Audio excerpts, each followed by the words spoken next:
Et nous sommes de retour au plateau pour la suite de cette émission. Nous abordons notre troisième sujet. Nous parlons du Maroc et de la France. Discours et accords pour resserrer les liens. C'est notre interrogation. La France veut-elle resserrer les liens avec le Maroc? En tout cas, c'est ce qui est avoué dans ce déplacement du président français Emmanuel Macron qui a fait une visite d'État de 3 jours au Maroc. Il est arrivé ce lundi. Alors, ce mardi, le président français était à l'Assemblée nationale au Maroc où il a tenu un discours d'environ une quarantaine de minutes, 40-45 minutes, discours dans lequel le président français a abordé plusieurs aspects des relations avec le Maroc, mais aussi pour lui de réaffirmer la position de la France sur la question du Sahara occidental. Le plan de souveraineté du Maroc est, selon le président français, le meilleur plan pour permettre l'autonomie donc du Sahara occidental, réaffirmant ainsi le soutien de la France au Maroc, avec lequel les relations sont parfois bonnes et parfois tendues, relations tendues surtout avec cette affaire de visa avec les pays maghrébins, avec cette affaire d'immigration, mais qui se rapproche sur des questions comme le Sahara occidental, avec cette position de la France. Et à la clé également plusieurs accords qui sont annoncés entre le Maroc et la France, une manière pour Emmanuel Macron de se repositionner dans le Maghreb quand on sait que les relations de la France avec l'Algérie ne sont pas au beau fixe en ce moment. On s'interroge avec nos invités. Je commence par vous, Louis Kamako. Le président français Emmanuel Macron était à l'hémicycle au Maroc, occasion pour lui de réaffirmer le soutien de la France au Maroc. Opération de charme ou repositionnement stratégique de la France au Maghreb? Oui, les deux à la fois. C'est en même temps une opération de charme, mais également un repositionnement de la France au Maroc. Et je pense que tu le disais dans ton introduction que les relations entre la France, ou bien la France a toujours soufflé du chaud et du froid face au Maroc. Et donc, quand vous voyez les dernières actualités, ou bien les actualités du moment, vous allez vous rendre compte que la France est en difficulté. Et pour justement sortir de ce marasme-là, il va falloir justement avoir tout le monde à ses côtés. C'est-à-dire que les choses sont faites de telle enceinte que la France ne peut plus avoir tout le Maghreb aujourd'hui à dos. Vous l'avez dit, avec le problème du Sahara occidental qui se pose. Donc ça veut dire qu'entre la France et l'Algérie, ça ne va pas. C'est vrai qu'on a vu qu'à un moment donné, quand le président français Macron a fait des pas de paix envers le Maroc, ça a coïncidé justement à mettre un peu de l'huile sur le feu au niveau de l'Algérie. Donc je pense qu'aujourd'hui, Macron trouve qu'il n'a pas 38 solutions. C'est-à-dire qu'il va justement avoir tout le monde à ses côtés. Quand on sait que le Maroc aujourd'hui, sur le plan économique, se positionne, est en pole position en Afrique. Donc je crois que c'est, comme je le dis, c'est une opération de charme, c'est également une opération diplomatique justement pour refaire en fait la santé socio-économique de la France. Donc je trouve que c'est une démarche salutaire, une démarche en fait stratégique de la part du président Emmanuel Macron, qui veut justement avoir aujourd'hui toute l'Afrique à ses côtés, parce que on l'a dit aussi avec ces derniers événements, l'avènement des coups d'État perpétrés un peu partout, des coups d'État perpétrés par des militaires. On a vu qu'il y a un sentiment anti-français qui s'est développé surtout dans la sous-région ouest africaine, c'est-à-dire que dans l'Afrique noire. Et donc aujourd'hui, il va falloir justement essayer en fait d'arriver à travailler sur d'autres précarés. Et donc je pense que la France a trouvé que en labourant au nord, ça pourrait donner quelque chose de potable. Très d'été, Emmanuel Macron était au Parlement marocain ce 29 octobre. Occasion pour lui de prononcer un discours pour resserrer les liens entre la France et le Maroc. Un discours essentiellement au cours duquel il est revenu sur certains aspects clés, dont la question du Sahara occidental. La France réaffirme son soutien au plan de développement du Maroc, le plan proposé par le Maroc pour sa domination sur le Sahara occidental. Et c'est ce qu'adopte finalement comme position la France. Occasion également pour lui de parler de ces accords qui seront signés ou qui sont en cours avec le Maroc. Questions sécuritaires, questions migratoires, plusieurs aspects ont été abordés. Occasion pour le président français de resserrer les liens avec un Maroc avec lequel la France souffle le chaud et le froid. Oui, je crois que le président français Emmanuel Macron est dans un rôle d'un jeune garçon qui drague une belle fille. Et lorsque vous voyez que la belle fille est réticente, vous vous déplacez catégoriquement pour aller faire des opérations de charme. Donc ce sont des opérations de charme de la part de Emmanuel Macron et de la France, parce que le Maroc, nous avons vu les relations, si nous considérons juste l'aspect des difficultés pour l'obtention de visa en direction de la France ou bien de l'État Schengen. Et aujourd'hui, les Marocains ont toutes les difficultés pour avoir un visa, même avec les conditionnalités qui sont imposées, opposées également, disons, à cette immigration en grande griffe illégale. Il y a beaucoup de sujets que les deux États doivent se dire. Donc c'est pourquoi le président Macron, moi j'avoue qu'il a été futé en parlant d'une coopération naturelle et fluide. Je ne sais pas ce qu'il met dans coopération naturelle et fluide, en ce sens que il n'y a pas, c'est comme si les rapports des forces en présence ne sont pas équilibrés.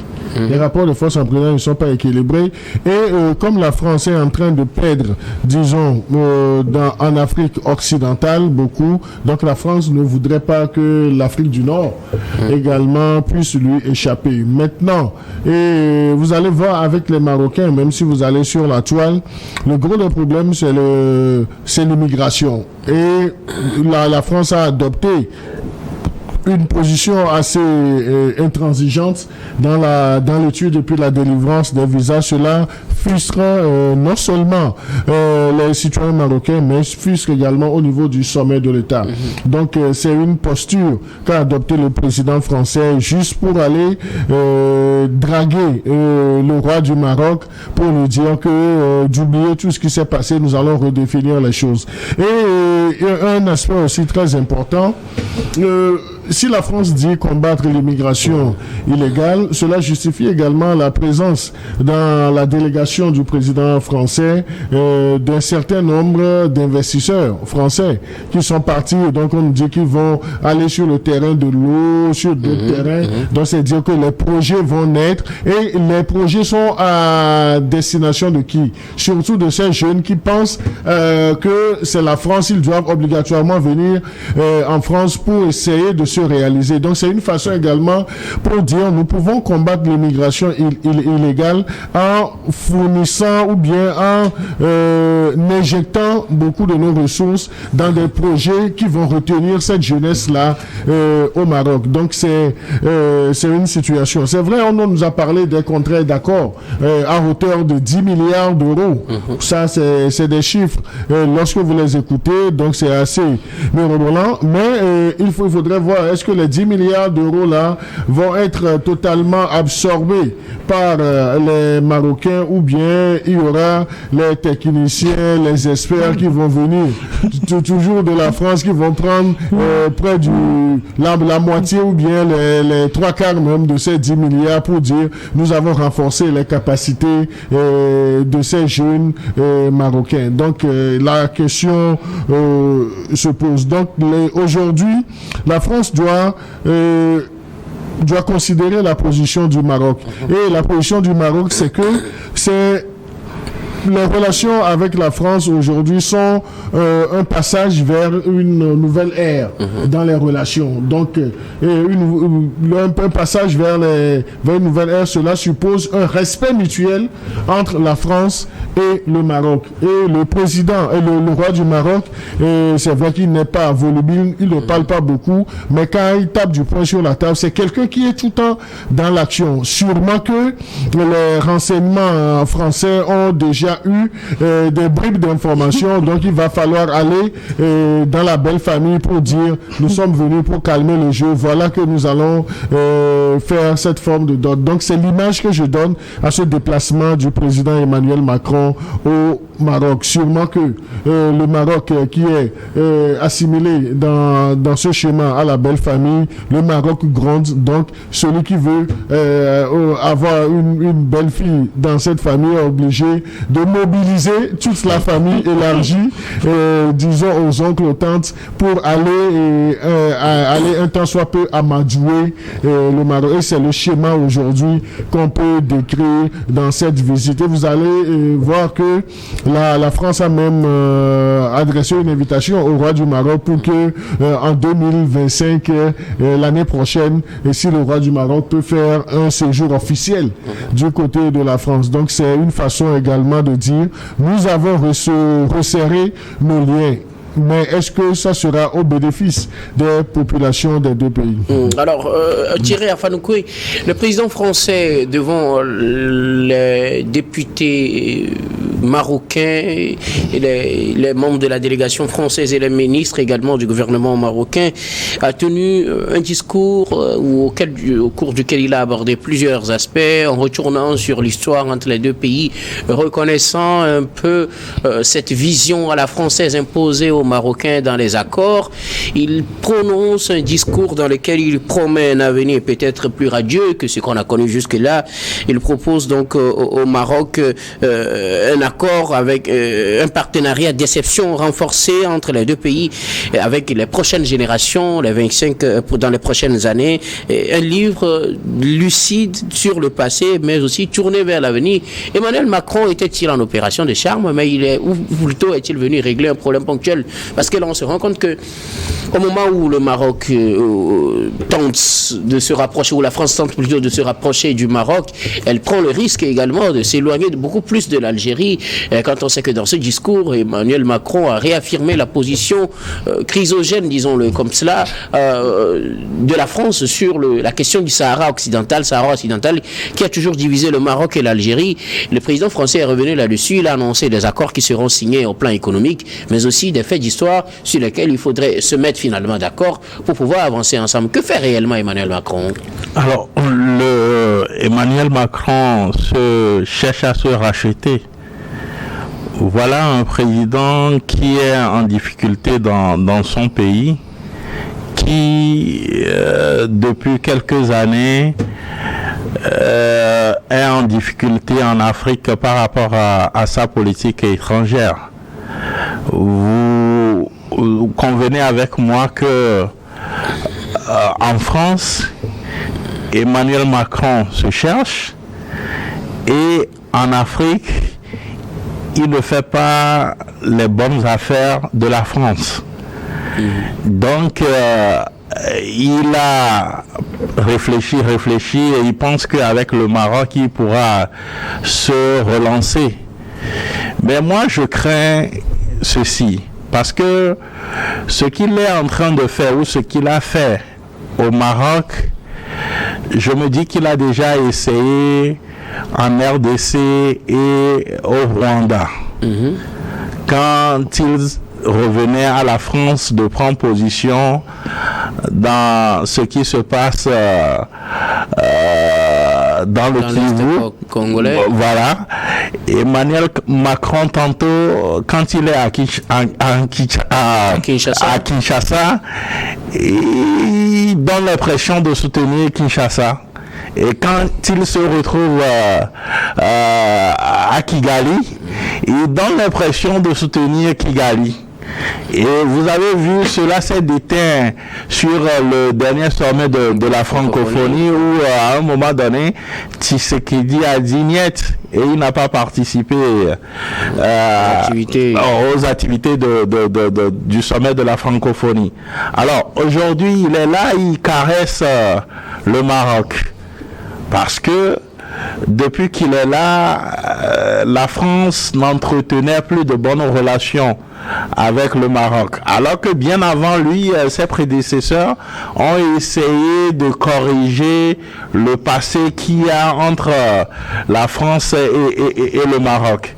Aujourd'hui, il se retrouve à Rabat, un voyage qui a été minutieusement préparé parce que il y a que le roi se fait très très très rare en public ces temps-ci, mais à cause de son déplacement, le roi est apparu à nouveau. Donc c'est pour dire que tout a été minutieusement préparé. Il cherche une sortie en quelque sorte pour moi. Aujourd'hui, il prend position sur le Sahara occidental et pendant ce temps, l'Algérie l'observe. Demain, quand il va se retrouver en Algérie, je me demande ce qu'il va dire.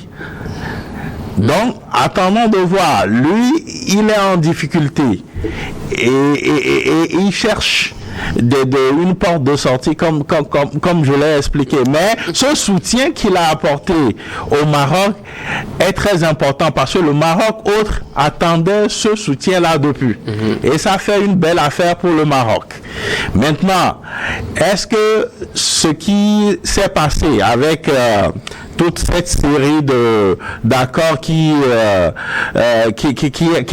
été signé, est-ce que cela va permettre aux deux pays de marcher maintenant main dans la main? Moi, je doute fort. Parce que les problèmes dans le fond ne sont pas réglés. Vous avez parlé tantôt de problèmes d'immigration justement. Et tout ce qui va avec, parce que les Marocains n'ont pas digéré quand la France avait pris cette position-là en corsant un peu plus les conditions. Et quand aujourd'hui il est allé au Maroc, on ne nous a pas dit que concrètement maintenant ces conditionnalités ont été revues. Il a plutôt demandé est-ce qu'on donne les pièces pour qu'on puisse renvoyer les gens facilement. Voilà, donc tout n'est pas réglé par ce seul voyage-là. Donc on attend de voir. Mais quand il a posé cet acte-là, vous avez vu automatiquement la réaction de l'Algérie qui a rappelé son ambassadeur. Donc tout cela ne résout pas ensemble le problème. Donc on attend de voir les jours, voire les mois ou les années à venir si la France peut véritablement faire la paix avec le Maroc ou encore avec l'Algérie. Vous savez que ces problèmes-là entre les pays du Maghreb et la France sont récurrents. À chaque président, il y a toujours un couac qui fait qui refroidit les relations. Donc on attend de voir. Bon, il a réussi sa com puisque c'était bien préparé. Maintenant, on va voir les résultats que ça va donner dans les jours à venir. Merci beaucoup à vous, Thierry Afanouke. Mais il faut dire, Credo et Louis, qu'au cours de ce discours, Emmanuel Macron est revenu sur plusieurs aspects. On parle. Vous avez vu qu'il a été fortement applaudi par les parlementaires. Surtout sur parce qu'il a dit ce il a dit ce qu'on voulait entendre. Du Sahara occidental et sur la question d'histoire avec ces faits qui n'ont pas toujours fait l'unanimité entre les Marocains et les Français. Mais on connaît Emmanuel Macron comme étant ce président français qui a toujours dit les choses là que ses prédécesseurs n'ont pas toujours eu le courage de dire. C'est moi ce qui m'intéresse de la personnalité. Pourquoi continue-t-il à faire cela? Peut-être reconnaître les torts de la France dans la colonisation au Maroc, les traités qui avaient eu lieu et qui n'étaient pas très avantageux pour le Maroc. Pourquoi venir les reconnaître en ce moment quand on sait, comme le dit Thierry, qu'en le faisant, il pourrait aussi se mettre à dos peut-être d'autres pays en voulant trop se rapprocher du Maroc? Non, je crois que la France a fait son choix, ou bien Emmanuel Macron a fait son choix parce qu'il est tellement acculé sur d'autres chantiers qu'aujourd'hui, il ne voudrait pas perdre le Maroc. C'est vrai qu'il y a la posture du Maghreb, il faut choisir le Maroc. Non, mais c'est un choix. Économiquement parlant, c'est un choix aujourd'hui. La France doit choisir. Ok, d'accord. Voilà. Donc la France a choisi entre le Maroc et la... Oui, non, économiquement parlant, le Maroc tient parce que... Même si nous suivons son passage devant le Parlement, et c'est ce que les parlementaires voudraient écouter qu'il leur a dit. Et ça, c'est ce qu'on appelle la communication, c'est la politique. Donc, il ne pourrait pas se présenter au Parlement et puis dire des choses qui vont irriter les parlementaires. Donc, une chose est d'avoir de belles paroles. Maintenant, on va voir l'après-visite de Macron au Maroc, qu'est-ce qui sera fait? Est-ce que les promesses seront tenues? Mais les jeunes Marocains veulent avoir cette fluidité dans les visas. Merci beaucoup à vous. Nous allons marquer une nouvelle pause, puis on reviendra tout à l'heure pour la dernière partie de cette émission.